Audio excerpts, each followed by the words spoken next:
You're welcome to the Policy Council. My name is Okwemi Agbaje.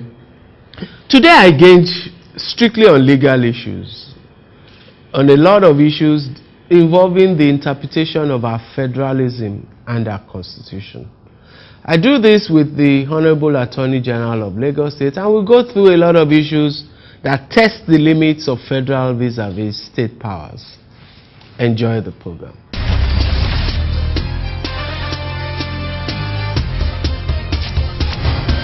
You're welcome back to the Policy Council. Today my guest is the Honorable Attorney General of Lagos State. He's been here before.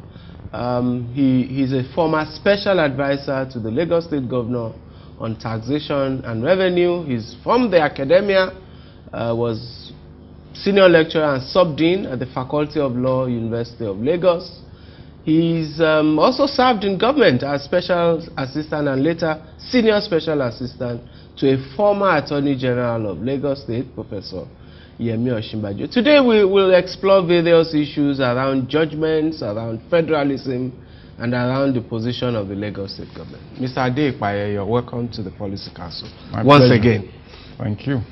So I know that there's a particular judgment you have on the hotel segment, on hotels and hospitality sector. Yes. At the Supreme Court. Yes. And involving the Lagos State government, in effect other state governments, and the Nigerian Tourism Development Authority. Yes. Tell us about that judgment and its implications. Well, there were two court actions. One was filed by the federal government, that is the Federal Attorney General against the Attorney General of Lagos State. The other was filed by the Attorney General of Lagos State against the Federal Attorney General. So there were two issues. One was the control of the tourism industry, especially the hotels, restaurants, fast food outlets, and so on. Because at the time, the Tourism Development Corporation, that is the national body, was trying to register them, grade them, and so on and so forth. And we said no. That if you look in the Constitution, the jurisdiction over these outlets resides with the State House of Assembly. So we had that challenge. The other one was the consumption tax law of Lagos State, which was challenged by the Federal Attorney General on the assumption that the Lagos State House of Assembly didn't have the power to make that law. So those two issues had to be determined by the Supreme Court, and they were both resolved in favor of Lagos State. In essence, the court said that the control of tourism in Nigeria was within the purview of states, and that it was also the states that had the competence to enact a tax law that would affect operators in that industry. I mean, one of the things I've noticed is I've even seen that agency, the Nigerian Tourism, opening regional offices. I've seen one on Obafemi Awolowo in Lagos. So, my worry is this: if they don't have jurisdiction over tourism and over hotels, why are they opening regional offices across the states? And do you see explicit signs that the NTDA is complying with that judgment? Well, what we've seen is that at least they are no longer going after the hotels for registration fees, licensing fees, and so on and so forth. So they've stopped that. And then the contention that our hotel occupancy and restaurant consumption tax law was illegal is now resolved. So nobody is quarreling with that anymore. But otherwise, it appears that the NTDC is still carrying on much as before. But then I think it's up to the states now to decide which room, if any, they want to allow to any federal agency. Because the court said in that decision that it was clear from the legislative list in the Constitution that what was reserved for the federal government was the control of tourist traffic. into the country, into of and necessity. Out of, yes, because so, that's almost similar to immigration. Exactly. So if tourists needed a visa to come into the country, of course that will be within the purview of the federal government. If their stay here was to be regulated, I mean, as to number of days or months, then it's within the purview of the federal government. But as of necessity, the actual tourist attractions, the places where tourists go, they must be within states. And it is states that must develop those places. And I think that was what that judgment recognized. Okay, excellent. Like I said, we're going to be talking through a lot of these things and enlightening ourselves and the public. Let's take a short time out and I'll talk to the Honorable Attorney General about maybe the toll gates, which is something I know a lot of Lagosians would want to hear about. We'll be right back.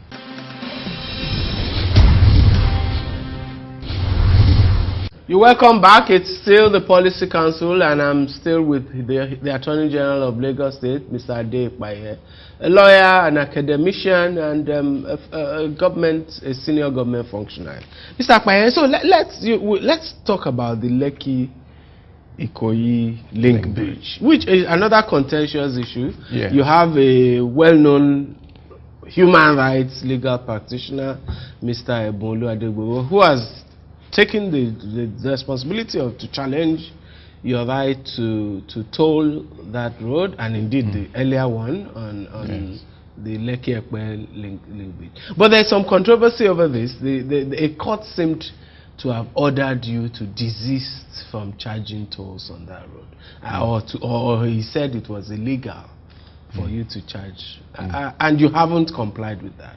Tell us the Lagos State government's perspective on that matter. The court reviewed the claims of the applicant, and there were 10 declarations that he asked the court to make. And there was one injunction. In addition to the 10 declarations, he wanted the court to make an injunction to stop Lagos State government from tolling that bridge. And his contention simply was that the bridge should not have been constructed because it was the National Inland Waterways Authority that could do anything on the waterways, and we went on to construct without the concurrence of the Waterways Authority. Therefore, it was an illegal bridge. And he said, having constructed it and considering that it was an illegal bridge, we shouldn't toll it. Because tolling interfered with his freedom of movement. That's exactly how he put it, and that it amounted to discrimination against him and so on and so forth. Well, in the course of the hearing, it became apparent that our contractor, that is Mrs. Julius Berger, had actually obtained approval. NIWA 10 million naira. After several, because it was all about money really, NIWA wanted, I can't remember the sum, they haggled and haggled, and when it became apparent that the project was going to be stalled, I mean, a multi-billion naira project, Julius Berger paid 10 million. Okay, so once that fact got into court, the court used it in coming to a conclusion that, well, because Lagos paid NIWA, then Lagos had considered and had the authority of NIWA, conferred authority on NIWA, that NIWA was the only agency that could control all the waterways. So that was part one of the judgment. The second part was that the law that we cited as authorizing tolling in Lagos State, that is the Public-Private Partnerships Law, which actually expressly covered public infrastructure and public assets, could not apply. And this is in essence what the court said, could not apply in this case because that bridge was not shown to have been built with private sector contribution. So those were the two major legs of the decision. But the aspect that may interest you most is that of the 10 declarations sought by the applicant, none was granted. Of the single injunction that he asked the court to make, it wasn't made.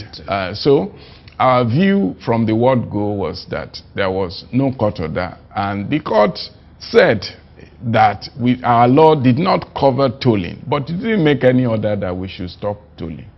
So, and at any rate, we took the position that even if an order had been made, we were still within our rights to appeal that order. And the law is well settled that we didn't have to obey an order which we had appealed at the appeal court. Whether or not there was a stay of execution. Whether or not, because at that time we had also applied for the stay. Okay. So we had an obligation to file an application. And the court ruled on that application, agreed with us that even if there was an order, we were not bound to obey it because we had appealed and we had filed an application to maintain status quo so that nobody disturbs. And the court did now order that there should be no disturbance on the bridge pending the hearing and determination of the appeal. Okay, but let me ask you something I found as an individual. If the court felt, if the court's judgment or position was based on its assumption or position that the law did not give you the right to toll, Lagos State government, would it have been possible for Lagos State government simply to enact another law now explicitly? Well, we have, is an option, you see. We believe now that the law we already have expressly mentioned public assets. Okay? So the court was relying, I think, more on the title of which said public-private partnerships law, and just came to the conclusion.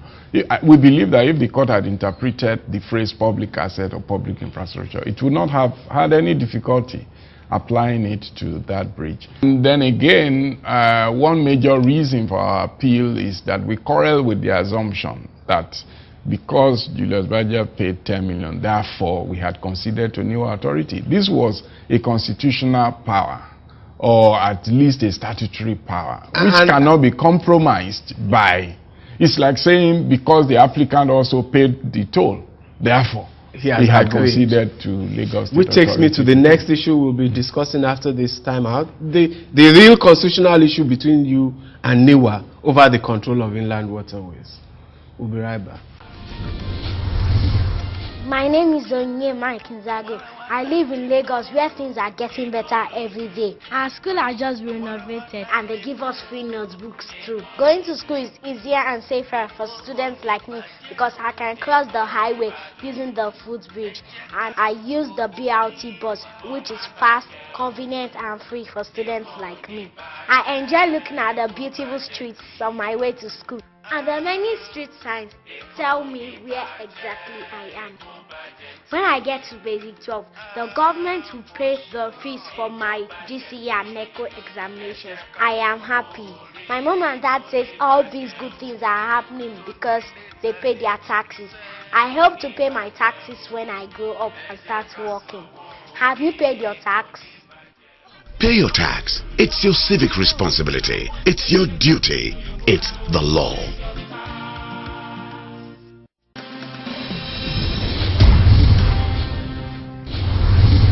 You're welcome back. It's still the Policy Council, and I'm having this fascinating discussion with the Lagos State Attorney General on a series of legal issues involving the Lagos State government. And we turn to the issue of inland waterways, which was an ancillary issue in the toll gate issue, but which was major in another case, issue with the federal government. So let's talk about that. Okay. Well, what's your contention? What are the issues?